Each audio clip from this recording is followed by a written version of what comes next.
You've been looking at the Corsa VXR but found it a bit too rebellious, and the standard Corsa is just a bit, well, unadventurous.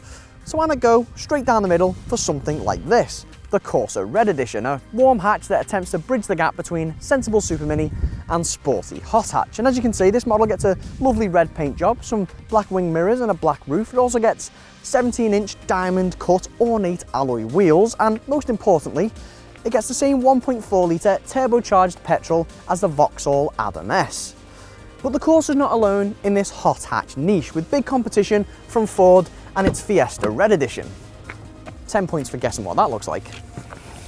As you'll no doubt notice, that red paint strip leaks through to the cabin, with this panel across the dashboard, which, okay, it's not exclusive to the Red Edition, but it still looks pretty cool.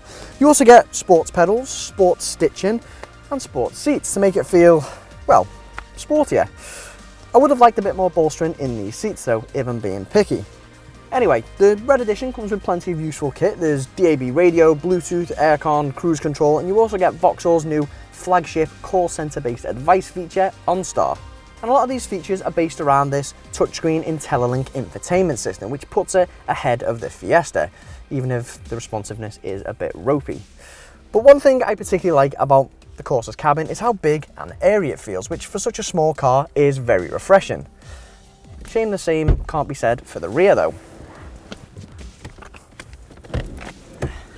So, the rear suffers from the usual 3-door leg problems, and headroom should be okay for most, but it might be a bit of a squeeze, especially if you sit in the middle seat. And elbow room might be an issue as well.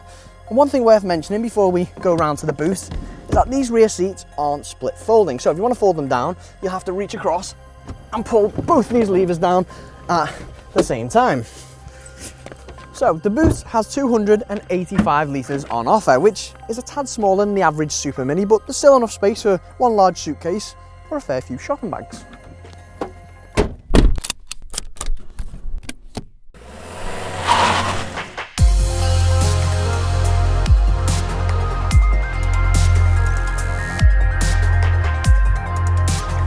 Unlike the Ford Fiesta warm hatch, which utilises a 1 litre turbocharged petrol, the Corsa makes use of a 1.4 litre turbocharged petrol, producing 148 brake horsepower. And this can get from 0 to 62 in just 8.9 seconds. But does this engine feel sporty? Well, just like in the Adam S, once you rev it out, you can have a lot of fun. There may only be 220 Newton meters of torque, but once you get past the 2,500 RPM mark, this engine really starts to come to life, and you do feel like there's a bit of hot hatch DNA in it. You also get a sports suspension in the Corsa, which is excellently balanced between giving you a slightly firmer, sportier ride, and yet it's not so firm that it makes day-to-day driving uncomfortable. The steering's also very light and easy to use, but when you start to pick up the pace, it does get weightier. But what happens when you start to explore its hot hatch potential and gun it on a country road? Well, that's when the Corsa Red Edition becomes a bit undone. You may realise that balanced suspension, while great all round, does lack a bit of tautness in the corners, which gives you a fair bit of body roll. You might also find yourself lifting off the accelerator at times and tweaking your steering, as the variable weighting can sort of yo-yo between being too light and too heavy. And the steering lacks a bit of feedback as well.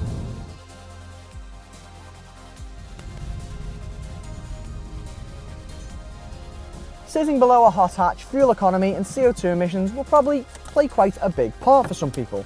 So, on average, we've been getting around 35 to 40 miles per gallon, and it emits 132 grams per kilometre of CO2. Now that sits in between the smaller engined Ford Fiesta Red Edition and the Corsa VXR, and it sits in between both of them for price as well, at $17,125. If you're thinking that buying this warm hatch will give you VXR-like performance at a cheaper price, then you're going to be left a bit disappointed. However, if you're after something that's slightly sportier than your average Super Mini, but not as demanding or leery as a hot hatch, then this is great. Its price, on the other hand, may be the big decider, as it is more expensive than the Ford Fiesta Red Edition, which has more finesse behind the wheel.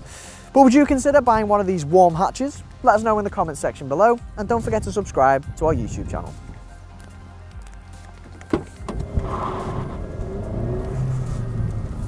Click on the inquire button to find out more details about this car, or for any other models, visit carkeys.co.uk. And to watch more reviews, click one of the links on screen now.